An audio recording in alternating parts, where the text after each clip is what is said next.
रुको रुको, जो आपने अभी ये क्लिप देखी हम इसको अभी पूरा एक्सप्लेन करते हैं।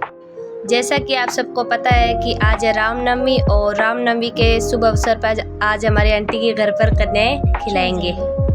तो पहले चलते हैं आंटी के घर पे।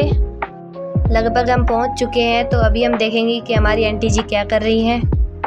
आंटी जी तो सभी कन्याओं को तिलक करके उनकी आरती उतार रही हैं और वहीं दूसरी ओर हमारे अंकित भैया सभी कन्याओं के रक्षा सूत्र बांध रहे हैं।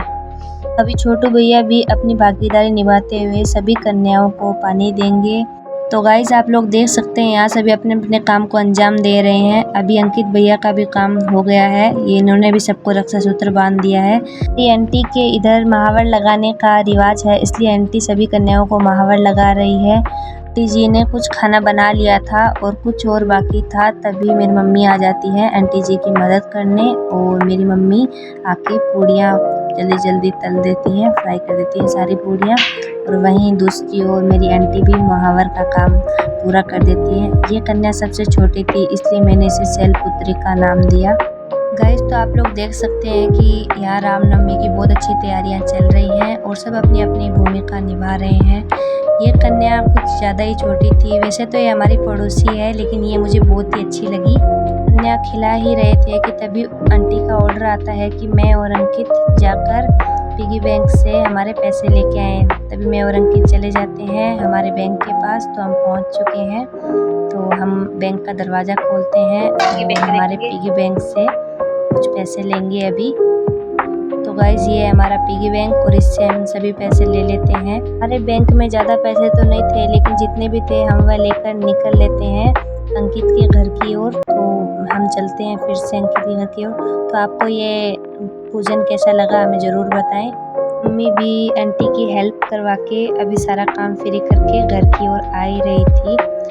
फिर हमारी आंटी सभी कन्याओं को चुनरी उड़ा देती हैं और आप लोग देख सकते हैं कि यहाँ कितनी सारी कन्याएं हैं। और इस प्रकार आंटी ने इस कार्यक्रम की शुरुआत की। आंटी एक के बाद एक सबको चुनरी उड़ाती हैं। इसके बाद हमारे छोटू भैया इस कार्यक्रम में अपनी भूमिका निभाते हुए सभी कन्याओं को प्लेट्स देते हैं। और इसी प्रकार यह कन्या पूजन चल ही रहा था कि फिर आंटी सभी को एक के बाद एक सभी कन्याओं को खाना दे देती हैं। आंटी सभी कन्याओं को खाना दे ही रही थी कि तभी मेरी नज़र अंकित पे पड़ती है कि अंकित सोच रहा होगा मैं भी छोटी कन्या होता। फिर आंटी सभी को खाना दे देती हैं और उनके साथ बैठती हैं। फिर अंकित की ड्यूटी चालू हो जाती है। अंकित सबको वाटर सप्लाई का काम करता है, सभी कन्याओं को पानी देता है। आंटी वहाँ बैठ जाती हैं और इस कार्यक्रम की देखरेख करती है। अंकित भी अपना काम कर ही रहा था और छोटू अपनी मम्मी के साथ बैठा ही था। कन्याएं भोजन कर ही रही थी कि तभी आंटी छोटू को कुछ बता। यह कार्यक्रम आपको कैसा लग रहा है आप कमेंट में ज़रूर बताएं। फिर सभी कन्याएं भोजन कर लेती हैं और आंटी उनकी प्लेट्स उठा लेती हैं। तो आप लोग देख सकते हैं कि आंटी ने बहुत अच्छी तरह से कन्याएं खिलाई हैं। गाइस हमें ये ज़रूर बताएं क्या आपके इधर भी ऐसा कार्यक्रम होता है। आंटी फिर सभी कन्याओं के पैर धुलवा देती हैं और आप लोग देख सकते हैं कि हमारे इधर कितनी सारी कन्याएं आई हैं। और आंटी भी इस कार्यक्रम में बहुत अच्छी तरह से अपना सारा काम करती हैं। आंटी एक के बाद एक अपना सारा काम ख़त्म करके इसके बाद आंटी इन सभी कन्याओं को फूल देती हैं, ताकि जब आंटी इनसे आशीर्वाद ले तब ये सभी कन्याएं आंटी पे फूल डाल दें। और फिर आंटी इन सभी कन्याओं को एक के बाद एक केले देती हैं। फिर सभी कन्याओं को पैसे देती हैं और जयकारे लगवाती हैं।